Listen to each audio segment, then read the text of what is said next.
But let me ask you, what do you mean when you use the word God?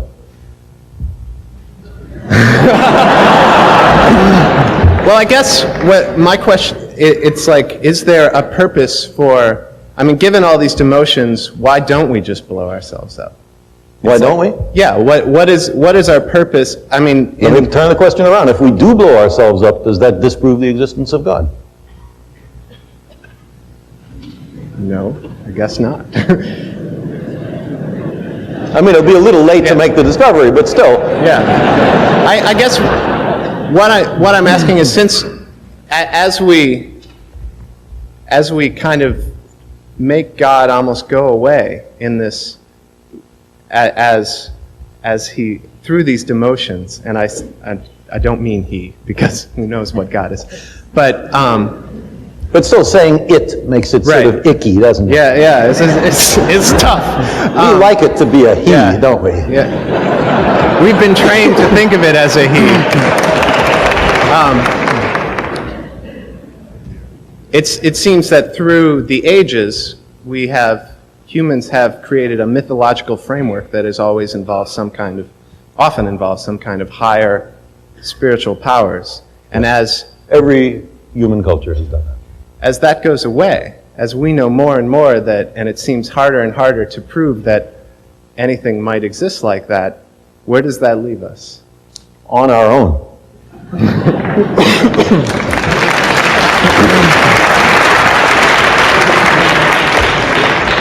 Which to my mind is much more responsible than hoping that someone will save us from ourselves so we don't have to make our best efforts to do it ourselves.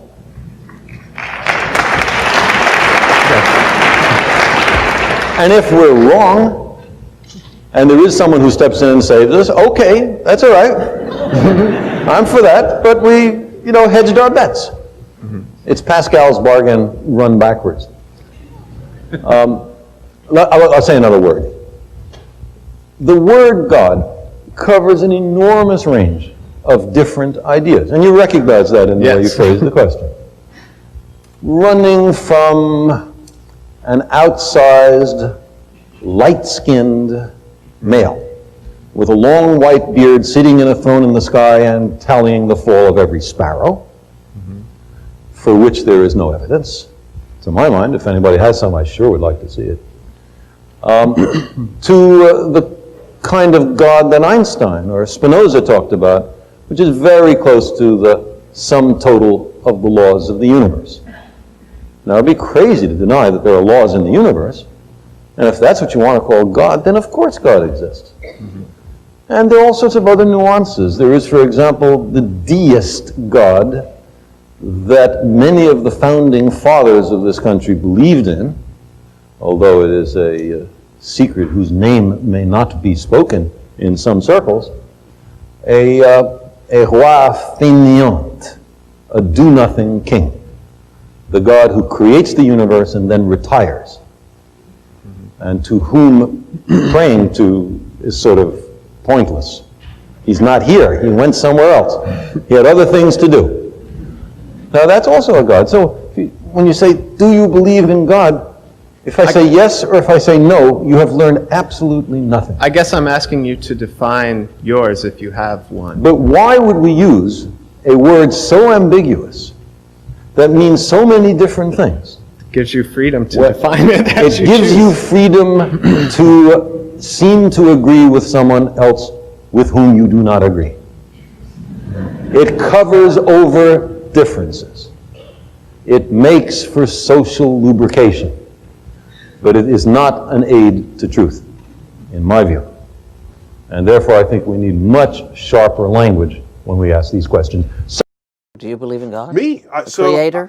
So I'm, the more I look at the universe, just the less convinced I am that there is something benevolent going on. So if your concept of a creator is someone who's all-powerful and all good, that's not an uncommon pairing of powers that you might describe to a creator. All-powerful and all good. And I look at disasters that afflict Earth and life on Earth. Volcanoes, hurricanes, tornadoes, earthquakes, disease, pestilence, congenital birth defects. You look at this list of ways that life is made miserable on Earth by natural causes. And I just ask, how do you deal with that?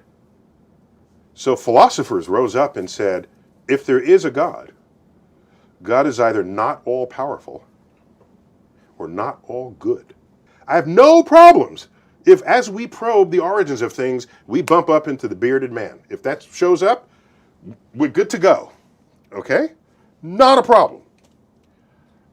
There's just no evidence of it.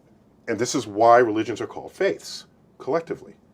Because you believe something in the absence of evidence. That's what it is. That's why it's called faith. Otherwise, we would call all religions evidence. But we don't, for exactly that reason. So I'm given what everyone describes to be the properties that would be expressed by an all-powerful being in the gods that they worship. I look for that in the universe and I don't find it. So I remain unconvinced. But if you've got some good evidence, bring it, bring it, okay? And so I don't lead with that information because what I believe should be irrelevant to anyone. It's not about me. It's about the real world.